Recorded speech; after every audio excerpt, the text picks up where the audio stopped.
నమస్తే, నా పేరు శ్రీకాంత్. ఫస్ట్ టైం మీరు మన ఛానల్ చూస్తుంటే సబ్స్క్రైబ్ చేస్తారని మనస్ఫూర్తిగా కోరుకుంటున్నా. మీ అందరికీ తెలుసు, ఆంధ్రప్రదేశ్లో డిఎస్సి మీద వైసీపీ పెద్ద ఎత్తున ఆర్భాటం చేస్తుంది.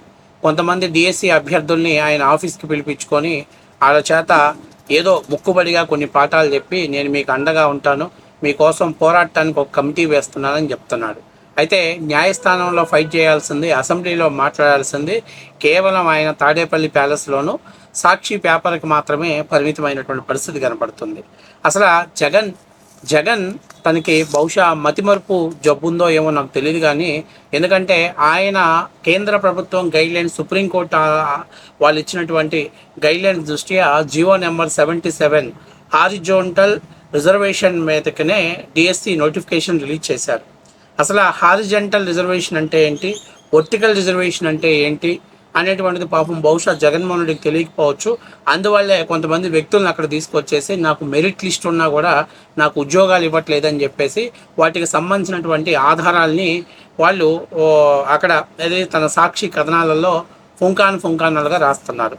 ఇక వర్టికల్ రిజర్వేషన్ అంటే ఏంటంటే ఆర్టికల్ 15 అప్లికేటెడ్ 3 ప్రకారం ఇది హారిజంటల్ రిజర్వేషన్ అంటారు. ఈ హారిజంటల్ రిజర్వేషన్లో బీసీలకు 29%, ఎస్సీలకు 15%, ఎస్టీలకు 6%, ఈడబ్ల్యూఎస్కి 10%, మిగిలినటువంటి ఓసీకి 40%గా రిజర్వేషన్ని కేటాయించడం జరిగింది. ఇది వర్టికల్ రిజర్వేషన్ అంటారు. ఇక హారిజంటల్ రిజర్వేషన్ అంటే ఏంటంటే ఈ వర్టికల్ రిజర్వేషన్లోనే హారిజంటల్ రిజర్వేషన్ తీసుకురావడం జరిగింది. అందులో ఉమెన్స్కి 33.3%, పీడబ్ల్యూడికి 4%, అంటే ఫిజికల్లీ హ్యాండిక్యాప్స్ కానీ వాళ్ళు కావచ్చు, తర్వాత ఎక్స్ సర్వీస్ మ్యాన్ వాళ్ళకి 3%, స్పోర్ట్స్ కోటా 2% ఉంటుంది. చాలామందికి అసలు కన్ఫ్యూజ్ అవుతారు, ఏంటి వర్టికల్ రిజర్వేషన్ ఏంటి, హారిజంటల్ రిజర్వేషన్ ఏంటి, ఏంటి నాకు అర్థం కావట్లేదు అని అనే వాళ్ళకి.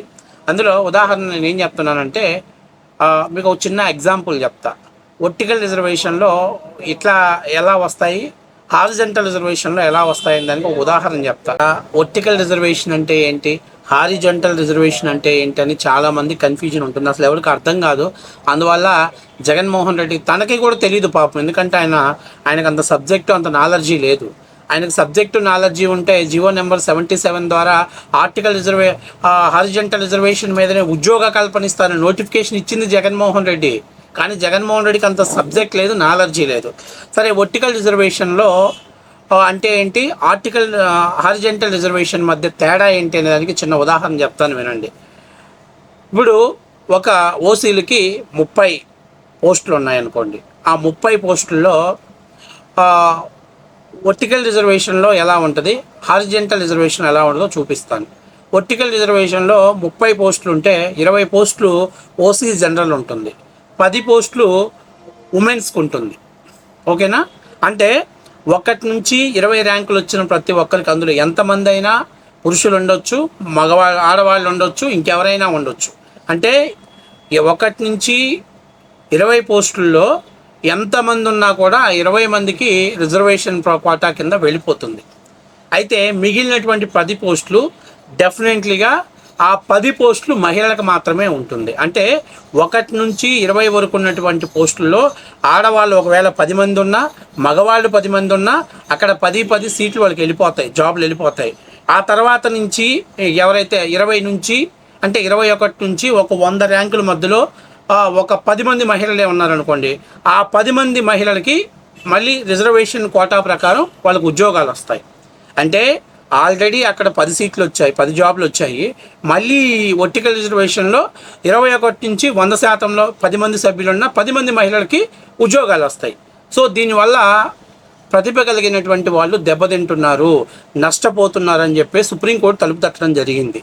దీని మీద సుప్రీంకోర్టు అనేకమైనటువంటి మార్గదర్శకాలు రిలీజ్ చేసి కొత్తగా హారిజంటల్ విధానాన్ని తీసుకురావడం జరిగింది. హారిజంటల్ రిజర్వేషన్ అంటే ఏంటనంటే, ఇప్పుడు ఇంకాకేం చేశాను, జనరల్ అంటే 30లో 20 జనరల్, 10 ఉమెన్ కోటా. కానీ హారిజంటల్లో ఏమవుతుందంటే 1 నుంచి 20 వరకు ఎంతమంది అయితే మహిళలు ఉన్నారో, అంటే సపోజు ఒక 6 మహిళలు ఉన్నారనుకోండి, ఆరుగురికి వాళ్ళకి రిజర్వేషన్ కోటాలో వర్తిస్తుంది. అంటే అప్పుడు ఏం చేస్తారంటే 1 నుంచి 30 ర్యాంక్ తీసుకుంటారు. అంటే 1 నుంచి 30 ర్యాంకులు వచ్చిన వాళ్ళందరికీ వాళ్ళని ఆ రూల్ తీసుకుంటారు. తీసుకున్న తర్వాత ఈ 1 నుంచి 30లో ఒకవేళ కానీ 10 మంది మహిళలు ఉన్నారంటే ఇక రిజర్వేషన్ అనేది లేదు. 1 నుంచి 30 ఉన్న రోస్టర్ని లీడ్ చేసేస్తారు. 1 నుంచి 30లో ఒకవేళ కానీ 6 మహిళలు ఉన్నారనుకోండి, అప్పుడు చివరి ఉన్నటువంటి ర్యాంకుల్లో అంటే 30, 28, 27, 26 ఈ 4 ర్యాంకులు కానీ ఒకవేళ పురుషులు ఉన్నట్లయితే వీళ్ళ నలుగురిని కూడా కట్ ఆఫ్ కింద తీసేస్తారు. ఆ కింద 30 తర్వాత ఉన్నటువంటి వాళ్ళలో ఎంతమంది మహిళలు ఉంటే అంతమంది మహిళలకి, అంటే ఆ తర్వాత ఉన్నటువంటి 31, 32, 34, 35, 40 ఇలా చూసుకుంటా పోతే ఒక 50 రోల్ నెంబర్లో, ఈ రోల్ నెంబర్లో అక్కడ 35 మహిళలు అనుకోండి, ఆమెకు జాబ్ ఇచ్చేస్తారు. 38 మహిళలకు ఇచ్చేస్తారు. 42 మహిళలకు ఇచ్చేస్తారు. 48 మహిళలకు, ఎందుకని అక్కడ 6 వచ్చాయి కాబట్టి ఇక్కడ 4 తీసుకుంటారు. అంటే ఇంతకుముందు ఏమవుతుంది, వర్టికల్ రిజర్వేషన్లో ఒకవేళ మొదటి 20లో కూడా మహిళలు 10 మంది ఉన్నా, 6 ఉన్నా, ఆరుగురికి వచ్చేస్తుంది. ప్లస్ 10 మంది సపరేట్గా మళ్ళీ మహిళలకు ఇవ్వాల్సి వస్తుంది. తదనుగుణంగా ప్రతిభ కలిగినటువంటి వాళ్ళు కోల్పోవటం జరుగుతుంది. అందుకని చెప్పేసి వర్టికల్ రిజర్వేషన్ని ఆపేసి హారిజంటల్ రిజర్వేషన్ని తీసుకురావటం జరిగింది. దీని ద్వారా ఏమవుతుందంటే వాళ్ళ కోటా భర్తీ అవుతుంది. అట్ ద సేమ్ టైం ప్రతిభ కలిగినటువంటి వాళ్ళు, మనకి కావాల్సినటువంటి వాళ్ళు ఇందులో లభించబడుతుంది. సో ఇది హారిజంటల్ విధానం. మీకు ఒక చిన్న ఉదాహరణ కోసం నేను చెప్పాను. ఇదే విధానం అన్నిట్లో వర్తిస్తుంది. స్పోర్ట్స్ కోటా వర్తిస్తుంది, ఎక్స్ సర్వీస్ మ్యాన్ వర్తిస్తుంది, అట్లాగే దివ్యాంగుల కోటా వర్తిస్తుంది, ప్రతి ఒక్కరికి వర్తిస్తుంది. అట్లాగే మనకి ఏదైతే రిజర్వేషన్ ఉందో బీసీలకు 29, ఎస్సీలకు 15%, ఎస్టీలకు 6%, ఈడబ్ల్యూఎస్కి 10%, అన్నిటిలో కూడా ఈ హారిజంటల్ వర్టికల్ విధానం వర్తించబడుతుంది. అంటే మీకు ఉదాహరణ చెప్పాలంటే బీసీలకు 29% ఉంటే ఆ 29%లో 33.1% అనేది మహిళా కోట, అట్లాగే దివ్యాంగుల కోట 4%, ఎక్స్ సర్వీస్ మ్యాన్ కోట 3%, స్పోర్ట్స్ మ్యాన్ కోట 2%. అలాగే ఎస్టీలలో అంతే, ఎస్సీలు అంతే, వాళ్ళకి ఇవ్వబడినటువంటి విధానం ప్రకారం ఈ కోటాని పక్కకు తీసుకురావడం జరుగుతుంది. ఎక్కడైతే హారిజంటల్ విధానంలో ఏమవుతుందంటే వాళ్ళకి ఇచ్చినటువంటి కోటాలో ఈ పర్సంటేజ్ లేకపోతే, ఒకవేళ మెరిట్ లిస్ట్లో ఉన్నప్పటికీ కూడా వాళ్ళకంటే దిగువన ఎవరైతే ఉన్నారో వాళ్ళని సెలెక్ట్ చేసుకోవాలి. అది హారిజంటల్ విధానం. అంటే మీకు ఒక చిన్న ఉదాహరణ చెప్తాను. ఇప్పుడు మీకు క్లియర్గా అర్థమైపోయింది కాబట్టి మీకు ఒక చిన్న ఉదాహరణ చెప్తాను. నిన్న ఒక ఆయన చెప్పాడు, సార్ నాది 135వ ర్యాంక్ వచ్చింది సార్, అయినా నన్ను కాదని చెప్పి 139వ ర్యాంక్ వచ్చినటువంటి వ్యక్తికి ఉద్యోగం ఇచ్చారు సార్ అని చెప్పారు. అంటే ఈ వర్టికల్ కోటా ప్రకారం, ఈ హారిజంటల్ కోటా ప్రకారం ఏదైతే వీళ్ళకి ఇచ్చినటువంటి భర్తీ కోటాలో అక్కడ దివ్యాంగులు లేకపోతే, నెక్స్ట్ ఉన్నటువంటి దాంట్లో దివ్యాంగులను కానీ తీసుకున్నప్పుడు వాళ్ళు ఎవరైతే అక్కడ ఉన్నటువంటి వాళ్ళు ఉన్నారో, అర్హులు ఉన్నారో వాళ్ళని తీసేసి ఆ ప్లేస్లోకి వాళ్ళు రావటం జరుగుతుంది. ఇది సుప్రీంకోర్టు ఇచ్చినటువంటి గైడ్లైన్స్. ఇది వర్టికల్ రిజర్వేషన్ ఏమో ఆర్టికల్ 15(3) ద్వారా లభిస్తే, హారిజంటల్ రిజర్వేషన్ ఆర్టికల్ 16(4) ద్వారా లభించబడినటువంటి విధానం. హారిజంటల్ విధానం ద్వారా విభిన్నమైనటువంటి, అంటే ప్రతిభావంతులకు, మెరిట్ వాళ్ళకి నష్టపోకుండా ఉండటానికి వివిధ మార్గదర్శకాల ద్వారా తీసుకురాబడినటువంటి విధానం. సో ఇవన్నీ జగన్మోహన్ రెడ్డికి తెలియదా అంటే తెలుసు జగన్మోహన్ రెడ్డికి. ఇది కొత్తగా ప్రవేశపెట్టారు కాబట్టి ఎవరికి పెద్దగా అవగాహన లేదు. ఏదో మనం నలుగురు తీసుకొచ్చాడు కూర్చోబెట్టేసి లబో దిబోమని ఏడిపించేస్తే ఇది పెద్ద జనాల్లోకి తీసుకెళ్లాల్సి వస్తుంది అని చెప్పేసి రాశారు. అయితే నిన్న సాక్షిలో ఒక కథనం రాశారు. ఆ కథనాలకు సంబంధించినటువంటి ఎపిసోడ్లని, దాని విషయాలని, అంటే ఏం జరిగింది అనేది ఒకసారి మనం చూద్దాం. ఎందుకు ఇలాగా, ఇప్పుడు నేను జగన్మోహన్ రెడ్డి గారికి 2 రైట్స్ ఉన్నాయి. ఒకవేళ కూటమి ప్రభుత్వం తప్పు చేసిందంటే కూటమి ప్రభుత్వాన్ని కోర్టులో నిలబెట్టే అధికారం జగన్మోహన్ రెడ్డికి ఉంది. జగన్మోహన్ రెడ్డి దాని మీద ఇదిగో పలానా వ్యక్తికి ఇలా జరిగింది, ఇలా రావాల్సిన వ్యక్తికి ఇలా జరిగింది అని చెప్పేసి మన జగన్మోహన్ రెడ్డి గారు న్యాయస్థానంలో ఫైట్ చేస్తే చాలా సింపుల్గా పాపం ఆయన న్యాయం చేసిన వాళ్ళు అవుతారు. కానీ దరిద్రం ఏంటంటే ఆయన న్యాయస్థానానికి పోతే చింపి మొహం మీద పడేస్తారు పిటిషన్ని. అది తెలుసు కాబట్టే జగన్మోహన్ రెడ్డి ఇలాంటి పిచ్చి పిచ్చి మాటలు రాస్తాడు. ఏం పేరయ్యా ఆయన పేరు? హెచ్ వసంత్ కుమార్. గౌరీ అంజప్పనకు ఒక కన్ను పూర్తిగా పనిచేయట్లేదు, మరో కంటికి రక్త సరఫరా లేదు, ఆయనకి కంటి చూపు లేదని ధృవీకరిస్తూ మెడికల్ బోర్డు అనంతపురం జీజీహెచ్లో 40% వైకల్యంతో సర్టిఫికేట్ ఇచ్చినా పట్టించుకోకుండా రిజెక్ట్ చేశారు. విజయవాడ కమిషనరేట్లో కలిసినా తనకేమీ చేయలేకపోయారు అనేది ఇది అనంతపురం జిల్లా నుంచి సాక్షి అనేటువంటి వ్యక్తి రాశాడు.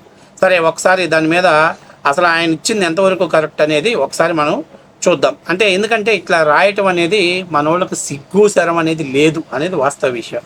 ఏంటి, సత్యసాయి జిల్లా చెందిన అంజనప్పకు తనకు 40% దృష్టిలోపం ఉందని, కావాలని ఉద్యోగం ఇవ్వలేదని జగన్మోహన్ రెడ్డి ముందు చెప్పాడు. అయితే జిల్లా విద్యాశాఖ అధికారులు పరిశీలనలో ఆయనకు కేవలం 30% మాత్రమే వైకల్యం ఉందని తేలింది. దీనిపైన ఆయన కోర్టుకు వెళ్ళగా కోర్టు ఆదేశాల మేరకు విజయవాడ ప్రభుత్వ ఆసుపత్రిలో మళ్ళీ కంటి పరీక్షలు నిర్వహించి ఆయనకి కేవలం 30% వైకల్యం ఉన్నట్టు తేలటంతో దివ్యాంగుల కోటా నిబంధనలో ప్రకారం ఆయన పోస్టుకు అర్హత సాధించలేదు. ఏం చేయాలి జగన్మోహన్ రెడ్డి? సిగ్గనిపించదా మీ సాక్షి పేపర్కి? ఒకసారి అతను కోర్టుకు వెళ్ళాడంటే న్యాయస్థానం కూడా అబద్ధమాడిందా? నువ్వు చెప్పిన లెక్క ప్రకారం న్యాయస్థానం కూడా తప్పుడు కథనాలు రాసిందనే నువ్వు మాట్లాడేది. సిగ్గనిపించదా నీకు అసలు? కనీసం అక్కడ వాడు ఏం మాట్లాడుతున్నాడు, అది ఎంతవరకు వాస్తవం, అది ట్రూ? వాడు న్యాయస్థానానికి వెళ్ళడా? ఇప్పుడు తనకు అన్యాయం జరిగితే కోర్టుకు వెళ్ళడా? కోర్టు పరిశీలించదా? తప్పు చేస్తే కోర్టు ఒకవేళ అతని తర్వాత ఆయనకు జాబ్ ఇచ్చినా కూడా అతన్ని డిస్మిస్ చేసి డిస్క్వాలిఫై చేసి అతన్ని క్వాలిఫై చేసే రైట్ న్యాయస్థానానికి ఉంది. అంటే న్యాయస్థానమే వేసిన పిటిషన్ కొట్టేసిందంటే ఇప్పుడు న్యాయస్థానం చంద్రబాబు నాయుడు ఇద్దరు కలిసిపోయారనే. ఎన్ని రాస్తావు కథనాలు, ఎన్ని తప్పుడు కథనాలు రాయిస్తావు? మళ్ళీ దానికి పైపెచ్చు ఈయన డిఎస్సి పోరాట కమిటీ అని చెప్పేసి లేళ్ల అప్పిరెడ్డి, పానుగంటి చైతన్య ఎవడయ్యా వీళ్ళంటే తెలుగుదేశం పార్టీ కేంద్ర కార్యాలయం మీద దాడి చేసిన గోండాలని, రౌడీలని డిఎస్సి దానికి లీడర్స్గా, అంటే దానికి ఉద్యమాన్ని ముందు నడిపించడానికి కమిటీ వేశాడు. గొప్ప మహానుభావుడయ్యా సామె ఆయన. ఇట్లాంటి వాళ్ళు చాలామంది ఉన్నారు. అట్లాగే ఇంకొకటి ఏంటనంటే CH Narasimharao biological school assistant పరీక్షలో 76వ ర్యాంక్ సాధించాడు. అయితే వర్టికల్ రిజర్వేషన్ భర్తీ పూర్తయ్యాక హారిజంటల్ రిజర్వేషన్ రూల్ ప్రకారం 137వ ర్యాంకు సాధించిన మెర్సీ క్రిస్టినా దివ్యాంగుల కోటాలో ఉద్యోగం దక్కింది. సో దానికి ఏం చేస్తారు? ఇంతకుముందు ఇంకా హెవీగా ఉండేదాన్ని ఇప్పుడు చాలా వరకు క్రమబద్ధీకరణ చేసింది. సో కాబట్టి అంటే ఇవి ఏ నిబంధనల ప్రకారం రాలేదు, ఎందుకు రాలేదు అనేటువంటి వివరాలన్నీ కూడా ఉన్నప్పటికీ కూడా సాక్షిలో ఇలాంటి తప్పుడు కథనాలు రాయటం, తప్పుడు కథనాల మీద వాళ్ళు ఈ రకంగా ప్రజల్లో పబ్లిసిటీ చేయడం. ఎందుకంటే ప్రజలకు ఎవరో తెలియదు కదా, వర్టికల్ రిజర్వేషన్ ఏంటి, హారిజంటల్ రిజర్వేషన్ ఏంటి, ఆ రిజర్వేషన్లు ఎలా ఉంటాయి ఏంటి అని తెలియదు కదా. ఏదో ఒకటి నాకు 135 ర్యాంక్ వచ్చింది, నాకు ప్రభుత్వం ఉద్యోగం ఇవ్వలేదు, చంద్రబాబు నాయుడు అమ్ముకున్నాడు, పోస్టుకు 15 లక్షలు, ఇది ఇంకా చెప్పేస్తే చాలు. ఇదేగా జగన్మోహన్ రెడ్డి గారు మీరు మాట్లాడేది. ఇంకోటి, విశాఖపట్నం జిల్లా చెందినటువంటి Mohammed Shabruddin physical education school assistant పోస్టుకి పోటీపడి బీసీఈ కేటగిరీలో 3వ ర్యాంక్ సాధించారు. అయితే డిఎస్సి నోటిఫికేషన్ నిబంధనల ప్రకారం ఈ పోస్టుకు 10th లేదా ఇంటర్లో తెలుగు ప్రథమ భాషగా చదివి ఉండాలి, లేదంటే డిగ్రీలోనైనా ఒక సబ్జెక్టు తెలుగు ఉండాలి. కానీ షబ్రుద్దీన్ 10th వరకు ఉర్దూ మీడియంలో, ఇంటర్ నుంచి ఇంగ్లీష్ మీడియంలో చదవటంతో ఈ నిబంధన ప్రకారం అతను దరఖాస్తు తిరస్కరించడం జరిగింది. అతను ఏం రాశాడు ఇక్కడ, సాక్షిలో ఏం రాశాడు చూడండి. సాక్షి అనేది అన్నం తింది, ఇది వీడు అన్నం తినడు, ఎందుకంటే అశుద్ధం తిని బతుకుతాడు. ఇట్లాంటి తప్పుడు కథనాలు రాసి ఏదో ఒకటి చెయ్యాలి, ఏదో రాజకీయ లబ్ధి పొందాలి అనేటువంటిదే. కానీ ఎక్కడా కూడా ఒక్క పోస్టు కూడా తప్పుడు ప్రకారంగా ఇవ్వలేదని తెలిసినా కూడా ఏం రాశారు, నేను ఉర్దూ మీడియంలో చదువుకున్నా, 10వ తరగతి వరకు ఫస్ట్ లాంగ్వేజ్ ఉర్దూ కాగా సెకండ్ లాంగ్వేజ్ తెలుగు, ఇంటర్ నుంచి ఇంగ్లీష్ మీడియం, సర్టిఫికేట్ వెరిఫికేషన్ సందర్భంగా ఫస్ట్ లాంగ్వేజ్ తెలుగులో ఉండాలన్నారు. ఈ డిఎస్సిలో గతంలో లేని విధంగా నిబంధనలు మార్చారు. డిఎస్సి నోటిఫికేషన్లో ఇచ్చారు కదా, ఇచ్చిన దాన్నే కదా వాళ్ళు ఫాలో అయింది. అంటే నోటిఫికేషన్లో ఇచ్చినప్పుడు మీరు మీ దగ్గర మొదట రోస్టర్ రిలీజ్ చేస్తారు కదా, అందులో ఉన్నప్పుడు నిబంధనలు ఎక్కడికి పోతాయి, ఎందుకు చదవట్లా మీరు? అంటే ఇవన్నీ ఏందయ్యానంటే కొండను దొవ్వి ఎలికను పట్టాలనేది కూడా కాదు, కొండను దొవ్వి ఎలికతో ఒక బొచ్చు కూడా పట్టలేరు వీళ్ళు. కాకపోతే జనాలకు అర్థం కాదు కాబట్టి జగన్మోహన్ రెడ్డి ఏదో మ్యానికులేట్ చేయాలని చెప్పేసి ఇలాంటి తప్పుడు కథనాలు చాలా రాయటం, అసలు ఒక సాక్షి అనేదే అసత్య కథనాలకి కేర్ ఆఫ్ అడ్రస్గా మార్చేశాడు. ఇంకొకటి అంటే ఇలా ఎన్ని రాస్తాడని, ఎన్ని విధానాలు తీసుకొస్తాడనే దానికి ఇలాంటివి దరిద్రమైనటువంటివి చాలా తీసుకొస్తాడు. అంటే ఇలాగా తనకిచ్చినటువంటి జీవో, ఈ 77 జీవో ఇచ్చింది, డిఎస్సి నోటిఫికేషన్ ఇచ్చింది జగన్మోహన్ రెడ్డి. కానీ ఆయన నోటిఫికేషన్ ఇచ్చేటప్పుడు హారిజెంటల్ విధానం అనే దాన్ని టిక్ చేయకపోతే అది పెద్ద గొడవ అయితే కోర్టు కూడా లేదు, తప్పనిసరిగా మెరిట్ ప్రతిభావంతులు నష్టపోకూడదు, అన్యాయం జరుగుతుంది కాబట్టి దాన్ని మనం స్వస్తి పలకాలనే ఉద్దేశంతో హారిజెంటల్ విధానంలోనే మీరు క్వాలిఫై చేయండి అన్న. నేను ఎవడో స్పోర్ట్స్ కోటా అంటే ప్యాకాట్ అంటున్నాడు, అంబట్రా ఎవడాడు పేరుని నానిగాడు, వాళ్ళ కొడుకు అంటున్నాడు ప్యాకలు నిలబెట్టడం అంటున్నాడు. అబ్బా పండిత పుత్రుడైతే వాడు పరమసుంట, వాడంత ముండా నా కొడుకు ఇంకా లేనే లేదు. వాడు చదువుకుని 10th క్లాస్ కూడా చదువుకోవాలా. వాడు మచిలీపట్నం నియోజకవర్గానికి అభ్యర్థి అంట. ఇన్స్టాగ్రామ్స్లో రీల్ చేసుకొని ఇన్స్టాగ్రామ్లో అమ్మాయిలతోటి చాటింగ్ చేసేవాడు ఒక నియోజకవర్గానికి అభ్యర్థి. జగన్మోహన్ రెడ్డిని నమ్ముకోవాలి ఇట్లాంటి వాళ్ళని అభ్యర్థులుగా పెట్టినందుకు. అసలు ఎవడైనా డిఎస్సి మీద అన్యాయాలు జరిగితే దాని మీద పోరాడటానికి రిటైర్డ్ ఐఏఎస్ ఆఫీసర్నో, రిటైర్డ్ ఐపీఎస్ ఆఫీసర్నో, లేదంటే రిటైర్డ్ హెడ్ మాస్టర్ లాంటి వాళ్ళనో, లేకపోతే ఇంకెవరన్నా ఈ రోస్టర్స్ వేసేటువంటి వాళ్ళని దానికి కమిటీకి చైర్మన్గా పెడతాడు. లేళ్ళ అప్పిరెడ్డి, పానుగంటి చైతన్య, లేకపోతే మనోహరు, పొన్నవాళ్ళు సుధాకర్, వీళ్ళందరూ ఎవరయ్యా వీళ్ళు? వీడికి ఎవరికన్నా వర్టికల్ రిజర్వేషన్ అంటే ఏంటో తెలుసా, హారిజెంటల్ రిజర్వేషన్ అంటే తెలుసా? వీడికి ఏదైనా కనీసం అసలు ఇది నిజం అనేవాడు ఎవడన్నా ఉండడం వాళ్ళల్లో? అంటే జగన్మోహన్ రెడ్డికి తెలుసు ఇది సక్రమంగా జరిగింది. కాకపోతే 5,26,000 మంది అభ్యర్థులు పోస్టులు రాస్తే అందులో ఉద్యోగాలు లభించింది 16,000 మందే. ఉద్యోగాలు పొందని వాళ్ళు దాదాపుగా 5,05,000 మంది ఉన్నారు. ఈ 5,05,000 నా ఓటు బ్యాంకింగ్ రాజకీయంగా మార్చుకోవాలి అనే దురుద్దేశంతో కష్టపడి చదువుకున్నటువంటి 16,000 మంది డిఎస్సి అభ్యర్థుల్ని, ప్రభుత్వ ఉద్యోగస్తుల్ని అవమానపరిచే విధంగా జగన్మోహన్ రెడ్డి వ్యవహరిస్తున్నాడు. కొంచెమైనా సిగ్గుండాలి జగన్మోహన్ రెడ్డికి, వైఎస్ఆర్సీపీ పార్టీ నాయకులకి. ఇంకా నేను చెప్తున్నా, దయచేసి ముందు మీకు సిగ్గుసరం అనేది ఉంటే ఆ లేళ్ళ అప్పిరెడ్డిని, ఆ పానుగంటి చైతన్య గారిని ముందు వాళ్ళని ఆ కమిటీ నుంచి తీసేయి. ఆ కమిటీ ఏదైనా బయటికి పోతే వీళ్ళు ఎవరయ్యా ఏం చేశారంటే మిర్చి యార్డులో మిరగాయలు ఎత్తపోవడం, తెలుగుదేశం పార్టీ కేంద్ర కార్యాలయం మీద దాడి చేయటం, అలాగే కాలేజీల్లో గ్రూపు రాజకీయాలు చేసి పిల్లలకి గాంజా డ్రగ్స్ అలవాటు చేయటం, ఇది వాళ్ళు చేసేటువంటి వ్యాపారం. అలాంటి లఫ్ఫుట్టుగాలని డిఎస్సికి నువ్వు వాళ్ళని కమిటీకి వేస్తావా? సిగ్గుండొద్దా జగన్మోహన్ రెడ్డి? నువ్వు నిజంగా పోరాడే తత్వం నీకుంటే ఆత్మవిమర్శ చేసుకో. ఇలాంటి చెత్త వాళ్ళని ముందు అందరం తీసేయి, కనీసం నీ గౌరవం అన్నా పెరిగిద్ది.